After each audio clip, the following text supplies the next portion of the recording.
Bonjour à tous et bienvenue sur la chaîne. Je suis Gabriel Fontaine et ici on parle auto sans prise de tête. Conseils pratiques, explications techniques, accessibles et réponses claires à vos questions de tous les jours. Que vous soyez débutant ou passionné, vous allez trouver ici de quoi mieux comprendre et entretenir votre voiture. Pensez à vous abonner, à laisser un petit like et restez avec moi jusqu'à la fin de la vidéo. Chaque détail peut faire la différence. Nous savons que le prix des voitures d'occasion augmente, poussé par l'inertie du marché, et que si vous avez besoin d'acheter quelque chose de relativement abordable, vous pouvez trouver cela très difficile si vous êtes un tant soit peu pointilleux sur ce dont vous avez besoin. Les voitures portant le label B commencent à faire partie du groupe privilégié qui n'est pas encore interdit dans certaines zones des grandes villes, bien que les zones à faibles émissions, LEZ, soient généralement réservées aux voitures portant les labels ECO et 0. La demande de label est telle qu'il existe des propriétaires de voitures vendues ou fabriquées en 1999 dont les véhicules sont déjà conformes aux normes d'émission Euro 3 et qui peuvent donc, par une procédure relativement simple, obtenir le label B s'ils ne ont pas reçu par défaut de la part de la DGT. Meilleure voiture à essence portant le label B. Chez Carwow, nous nous sommes demandé quelle voiture nous achèterions si nous cherchions une voiture avec une étiquette B qui me donne un certain sentiment de garantie et dont le prix n'est pas exorbitant. Eh bien, moins que prévu, mais voici 5 voitures à essence de 5 segments différents qui peuvent résoudre le problème, et dont la fiabilité et les performances globales sont franchement satisfaisantes. Voici une liste de 5 alternatives comprenant une voiture à haillons, une compacte, une berline de taille moyenne, un SUV et un petit monospace. Nissan Micra. Nous savons que vous ne trouverez pas beaucoup de fans de ce modèle en matière d'esthétique, probablement parce qu'il appartient à une époque où Nissan a abandonné le design traditionnel de ces modèles qui fonctionnaient si bien dans les années 1990. Mais cela ne fait pas de la Micra lancée en 2003 un mauvais produit. Bien au contraire. C'est justement parce que c'est une voiture à laquelle peu de gens pensent lorsqu'ils cherchent une citadine bon marche, que si vous optez pour l'une des deux versions essence, le 1.4 de 88 chevaux ou le 1.4 de 80 chevaux plus récent, vous ne vous tromperez pas.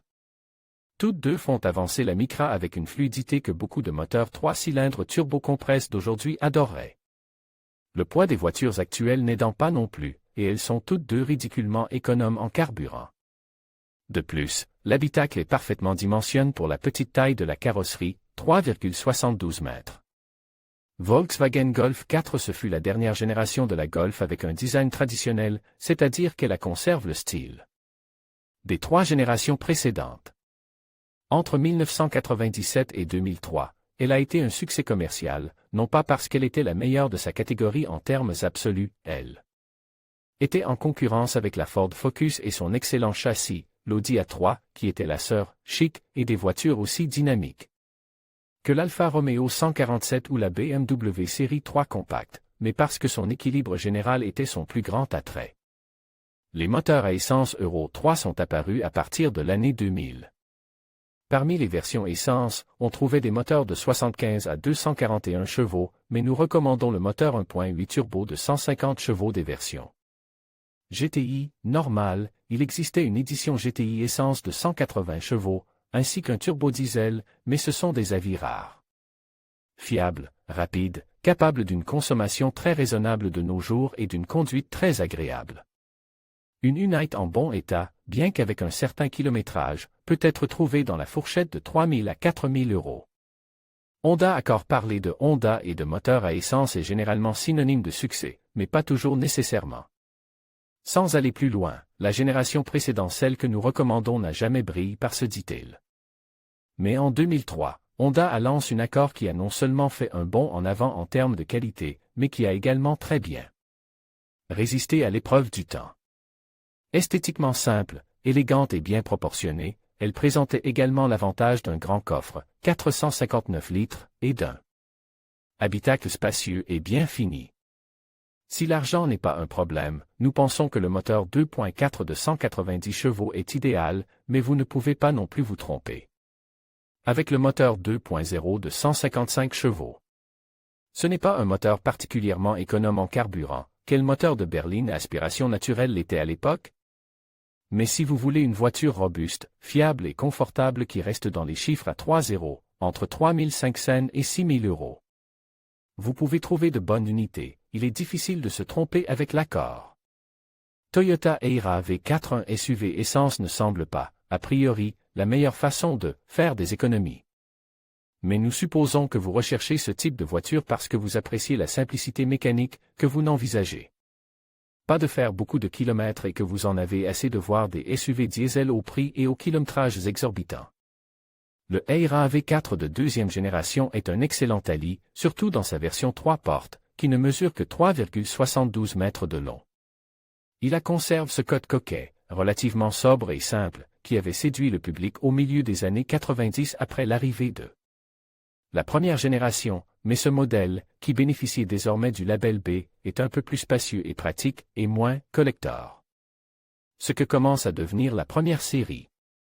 Les moteurs disponibles étaient un 1.8 de 128 chevaux et un 2.0 de 150 chevaux, et bien que la version la plus puissante soit la plus appétissante, nous vous conseillons d'opter avant tout pour le modèle le mieux climatise.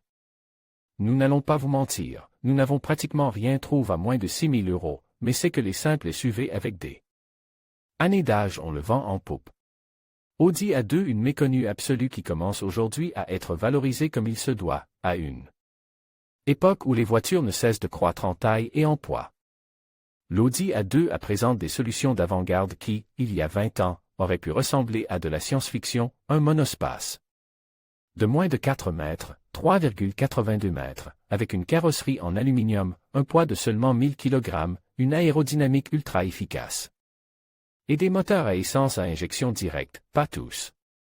Telle était la lettre de présentation de ce petit objet de désir qu'aujourd'hui, si vous parcourez les pages de l'occasion, vous trouverez à des prix très différents, d'environ 2 000 à plus de 6 000 euros. Son plus grand avantage est sa consommation de carburant, très basse, son espace en hauteur, un peu moins en largeur, et ses solutions pour faciliter la vie quotidienne, surtout si l'on se déplace en milieu urbain. Le coffre est adéquat pour sa taille, avec entre 350 et 390 litres. En conclusion, ces 5 voitures à essence de catégorie B que nous avons explorées offrent un excellent équilibre entre performance, confort et économie de carburant. Que vous recherchiez une citadine agile pour vos trajets quotidiens ou un modèle plus spacieux pour les escapades en famille, chacune de ces options se distingue par ses caractéristiques uniques et sa fiabilité. N'hésitez pas à les essayer pour trouver celle qui correspond le mieux à vos besoins. Merci de nous avoir suivis et à bientôt pour d'autres recommandations automobiles.